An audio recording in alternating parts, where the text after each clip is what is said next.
Hello. हाँ, अभी देखो अभिषेक होगा, पूजन होगी, है ना। अभिषेक में सब लोग व्यवस्थित रहेंगे। अगर तीन श्री जी हैं, तीन श्री जी, हाँ, तो एक ही श्री जी पर आपको अभिषेक, छोटे या बड़े, किस तरह के क्रोध कितनी संख्या में, कितनी बार और कितने टाइम के लिए उत्पन्न होते हैं। हो सकता है कोई लोग बड़े बड़े क्रोध से परेशान हो, कोई छोटे छोटे क्रोध से परेशान हो। दोनों तरह के क्रोधों को हमें एग्जामाइन करना है और उस क्रोध को ये देखते रहना है कि हमारे अपने चिंतन से उस पर कुछ फर्क पड़ता है कि नहीं पड़ता।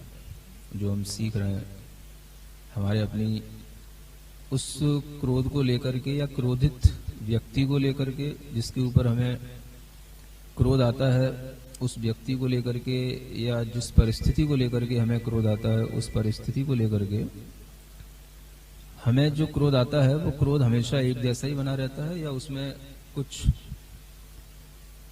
कमती बढ़ती पना भी होता है। ये हम अगर ध्यान में रखें तो इसकी हम एक लिस्ट बना सकते हैं। और लिस्ट इसी तरह से आपको बनाना है कि हम दिन भर में छोटे छोटे क्रोध ज्यादा करते हैं या अपने अंदर कोई बड़ा क्रोध भी पाले हुए हैं जो हम बताते नहीं हैं। और ये दोनों ही तरीके की चीजें आपको सेल्फ ऑब्जर्व करना है। और अगर आप विद ऑनेस्टी इस चीज को करेंगे तो आपको इसका अच्छा रिजल्ट दिखाई देगा। आप इस तरह से एक लिस्ट बनाएं, एक छोटे क्रोध की और एक बड़े क्रोध की। हो सकता है कि बड़ा क्रोध आपके अंदर छिपा रहता हो, आप समझ नहीं पाते हो, लेकिन जो छोटी छोटी झुंझलाहटें हैं वो उसी बड़े क्रोध के कारण से होती हैं। तो आप एक तरह से इस तरह की लिस्ट बनाने की कोशिश करें और दूसरी तरफ फिर उसका सॉल्यूशन देखें। और वो सॉल्यूशन देखने के लिए आप अपने एटीट्यूड को एक सिंगल एटीट्यूड ना बना करके उसे मल्टीपल एटीट्यूड की एक प्लानिंग करें। उसमें आप अपने अंदर किसी के प्रति जो नेगेटिविटी है उसको हम कैसे पॉजिटिविटी के रूप में कन्वर्ट कर सकते हैं, या हम उसके बारे में कैसे पॉजिटिव प्लान कर सकते हैं, या कैसे हम पॉजिटिव उसके बारे में सोच सकते हैं, इस बात की भी आप एक लिस्ट बनाएं। और इस तरह से जब आप करेंगे तो आपको दिखाई देगा कि हर व्यक्ति के अंदर जो कुछ भी अच्छे गुण होते हैं उनको भी आप कई बार इग्नोर कर देते हैं। और उसी कारण से आपके दिमाग में हर व्यक्ति की एक तरह की छवि हमेशा बनी रहती है जो आपके लिए सहजता में क्रोध का कारण बन जाती है। तो दिन भर आप इसी चीज को आज देखें, इसी चीज को ऑब्जर्व करें कि क्रोध हमारे अंदर छोटे क्रोध की बारियां ज्यादा हैं या बड़े क्रोध की बारियां ज्यादा हैं।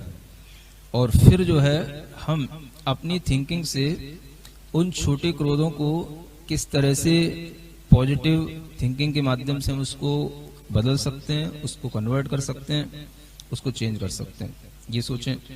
तो वह जो है पॉजिटिव जो मोड होते हैं उनको भी आप पेपर पर लिखें। और इस तरह से जब आप दोनों चीजें लिखेंगे तो आप खुद देख लेंगे कि आप कहाँ हैं और आपके लिए कितना सुगम है कि आप क्रोध को जीत पाएं। क्योंकि जब आप खुद को समझने लग जाते हैं कि क्रोध इन बातों से आ रहा है और इसका सॉल्यूशन ये होता है, और इस तरह से जब हम सॉल्यूशन उसका निकाल लेते हैं या अपने चिंतन में भी लाते हैं तो हमारी उस क्रोध की इंटेंसिटी में कुछ कमी आ जाती है। ये भी अगर आप कभी कभी फील करते हैं तो आप उस तरह के सॉल्यूशन अपने पास में बार बार बनाएं, बार बार करें। ये पहला दिन जरूर है, लेकिन ऐसा ना समझें कि पहले दिन में ही सब कुछ हो जाएगा। आगे के 10 दिनों में भी आप अगर एक ही प्रैक्टिस को करते रहेंगे तो भी कोई बात नहीं होगी। और हर चीज आपके लिए अगर क्रोध से भी जुड़ती है तो भी वह क्रोध ही आपको ये बताता है कि कहीं ना कहीं आपके अंदर यह कसाई के रूप में विद्यमान है। तो इस चीज को निरंतर देखते रहें, चिंतन इसी रूप में करें और इस तरह की लिस्ट बना करके अगर आप करेंगे तो ये टास्क आपके लिए बहुत ही हेल्पफुल होगा। और आपको बड़ी बड़ी जो आपके अंदर विद्वेष हैं, घृणाएं हैं, या दूसरे लोगों से जो भी आपको दिक्कतें हैं जो आप कह नहीं पाते हैं लेकिन वो होती हैं अंदर, तो उसके कारण से जो अनेक तरह के रोग शरीर में बनते हैं उनसे भी आप देखेंगे कि बहुत अच्छा उसमें हमें रिलीफ मिल रहा है। तो इस तरह की हम अपने अंदर उस क्षमा की शक्ति को भी देखने की कोशिश करें कि अगर आपने किसी के प्रति कोई घृणा छोड़ दी है तो आपके कहीं कुछ पेन में, कहीं कुछ एक्ट में कहीं कोई कमी आई है कि नहीं आई है। तो इस तरीके की चीजें अगर आप खुद लिख करके अपने लिए सामने रखेंगे तो ये आपके लिए बहुत आगे की अच्छी प्लानिंग होगी अपने आप को सुधारने की और अपने आप को अनुभूत करने की।